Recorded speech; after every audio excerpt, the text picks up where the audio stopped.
The number on John's screen crossed $1 million for the first time in his life, and his wife asked if he'd remembered to take the chicken out of the freezer. That was the whole party. No champagne, no yacht, two people in their 50s in a kitchen with laminate countertops thinking about dinner. 30 years of saving for one exact moment, and it felt like any other Tuesday. So here's the question underneath this entire video. If John is a millionaire now, why does nothing about his life feel the way that word is supposed to feel? The answer will probably change what you're chasing. Here's the problem with the word millionaire. For 100 years, it meant the finish line, the yacht, the guy lighting cigars with $100 bills. Your grandparents heard millionaire and pictured a different species of human. That picture is still burned into your brain. But the number quietly stopped matching the picture decades ago. It's like remembering movie tickets cost $5. The number in your head never changed. The theater now charges $15. Run the math and it gets uncomfortable fast. $1 million today buys roughly what $500,000 bought in the year 2000.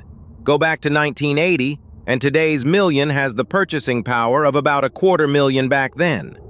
So when you daydream about becoming a millionaire, you're chasing your grandfather's number, with your generation's prices. Let's make it painfully concrete. The classic retirement rule says you can safely spend about 4% of your savings a year. On $1 million, that's roughly $40,000 a year, and some researchers now argue the safe number is even lower. Sit with that. The number John chased for 30 years throws off a normal salary. A millionaire who stops working gets to live like a mid-career manager. It's still checking the total at the grocery store, still doing the math on whether you visit the grandkids once or twice this year. And one bill is already waiting. The average 65-year-old couple retiring now will spend around $340,000 on health care for the rest of their lives, before long-term care. A third of John's million was never really his. It came with a bill attached. And here's the part that genuinely breaks people's brains. Being a millionaire on paper and having $1 million to spend are two different universes. For a typical American millionaire, almost all of that net worth sits in two places: the house they live in and retirement accounts they legally can't touch yet without penalties. You can't spend your house, sell it, and you still need somewhere to live. Pull retirement money out early, and taxes plus penalties take a machete to it. Want to see how deep this goes? The median American household net worth is about $193,000. Strip out home equity, and it collapses to roughly $58,000. Most of what Americans have is a roof they can't eat. So John is a millionaire whose water heater can still ruin his week. That's not a contradiction. That's the standard model. It's like being told you own a gold mine, but you're not allowed inside. And when John finally does get inside the mine, someone's waiting for him. That beautiful 7-figure retirement account has had a silent business partner on it the entire time: the government. If the million sits in a traditional pre-tax account, it is not a million. It's $1 million minus every dollar of income tax he skipped on the way in. Withdraw it, and it's taxed as ordinary income. In real spendable dollars, that balance might be worth around $700,000. And this partner isn't patient.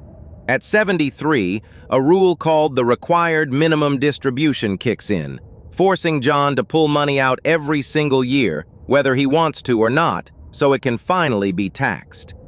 On a $1 million balance, that first forced withdrawal is roughly $37,000, dragged into the daylight.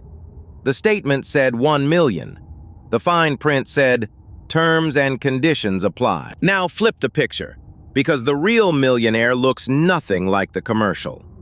When researchers study thousands of actual millionaires, the profile that comes back is almost aggressively boring.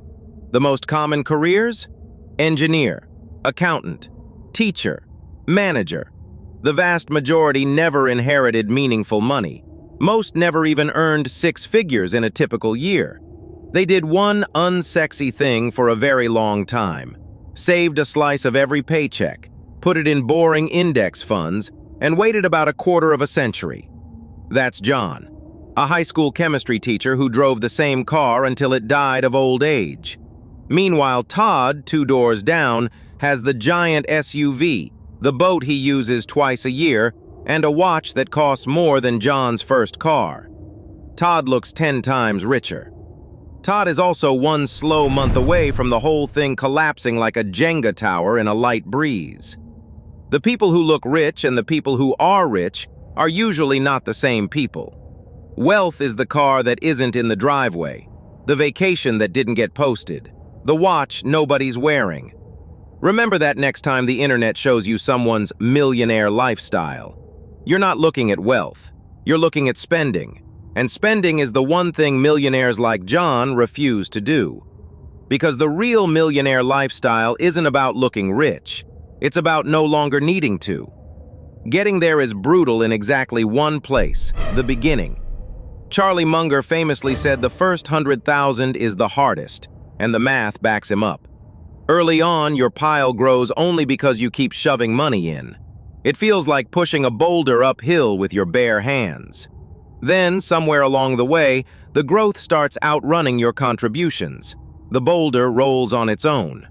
Most people never feel that moment because they quit while they're still pushing, or worse, they sabotage it. Decades of investor data show the average person earns dramatically less than the very funds they own because they panic sell the bottoms, chase the tops, and tinker constantly. John's superpower wasn't picking winners.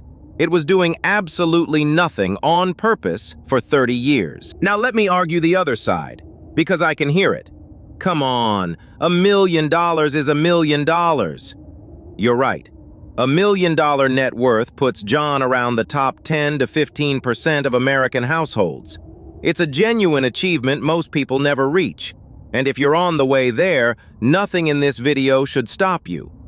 But 2 reframes. To reach the actual top 1%, the rich people picture, John would need to multiply his money more than 10 times over. He's not at the summit. He's at a very nice rest stop catching his breath. And $1 million is not generational wealth. Subtract the taxes, the healthcare bill, and 30 years of 2 people actually living, what's left is usually a paid-off house and whatever didn't get spent. A real gift, not a dynasty. Maybe that's why when actual millionaires are surveyed, only about 8% call themselves wealthy. The people standing at the finish line are turning around and telling us, it doesn't feel like crossing anything. So was it all pointless? No, but the prize isn't what you were promised. What John actually bought with 30 years of discipline isn't a yacht. It's the quiet stuff, sleeping through a market crash, saying no to a bad boss, a water heater that's an annoyance, not a crisis. The million was never the finish line. It was the receipt for a life where money finally stopped shouting at him. So stop chasing the picture, chase the quiet. Tell me below, what's your number? The one you think would change everything. 1, 100,000. 2, 1 million. 3, you suspect no number ever feels like enough. Drop a 1, 2, or 3. I read every single one.